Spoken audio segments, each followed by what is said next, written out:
వీరప్పన్ కుమార్తె విద్యారాణి తన రాజకీయ జీవితంలో మరో మలుపు తిరిగింది.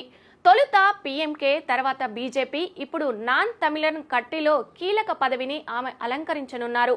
2024 లోక్సభ ఎన్నికల్లో ఓటమి పాలైనప్పటికీ ఎన్డీకే యూత్ బ్రిగేడ్ రాష్ట్ర కన్వీనర్గా ఆమె నియామకం జరిగింది.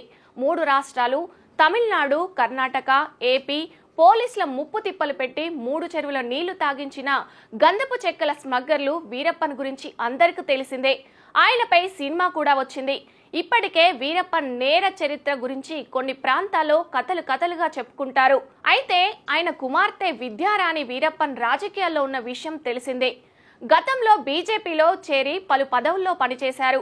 ఆ తర్వాత లోక్సభకు కూడా పోటీ చేసి ఓటమి పాలయ్యారు. అయితే తాజాగా ఆమెకు కీలక పదవి దక్కింది. విద్యారాణి తొలిత పీఎంకేలో పనిచేశారు. ఆ తర్వాత 2020లో ఆమె బీజేపీలో చేరారు.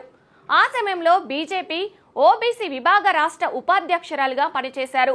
2024లో బీజేపీకి రాజీనామా చేసి నామ్ తలిగర్ కట్చీలో చేరారు. అదే ఏడాది జరిగిన లోక్సభ ఎన్నికల్లో ఆమె కృష్ణగిరి నుంచి పోటీ చేసి ఓటమి పాలయ్యారు. అయితే లోక్సభ ఎన్నికల్లో ఓటమి పాలైన ఆమెను పార్టీ యూత్ బ్రిగేడ్ రాష్ట్ర కన్వీనర్లలో ఒకరిగా నియమిస్తూ పార్టీ నిర్ణయం తీసుకుంది. ఈ మేరకు ఆ పార్టీ ప్రధాన సమన్వయకర్త సీమన్ ప్రకటించారు.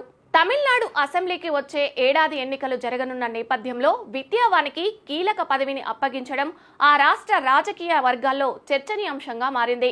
వచ్చే అసెంబ్లీ ఎన్నికల్లోనూ విద్యావాణి ఎన్నికల బరిలో నిలుస్తారని టాక్ వినిపిస్తుంది. ఏ నియోజకవర్గం నుంచి పోటీ చేస్తారన్న అంశంపై మాత్రం ఇంకా క్లారిటీ రాలేదు. మన కర్నూలు నగరంలో top class and richest villas project Anantha film Nagar. ఇది కేఎంసీ లిమిట్స్ లో వెంకటరమణ కాలనీకి కేవలం 2.5 కిలోమీటర్లకు దగ్గరగా 40 ఎకరాలలో top class club house and resort with big size swimming pool, ఇలాంటి ఎంతో అద్భుతమైన డెవలప్మెంట్స్ తో అనంత ఫిల్మ్ నగర్. వెంటనే సంప్రదించగలరు.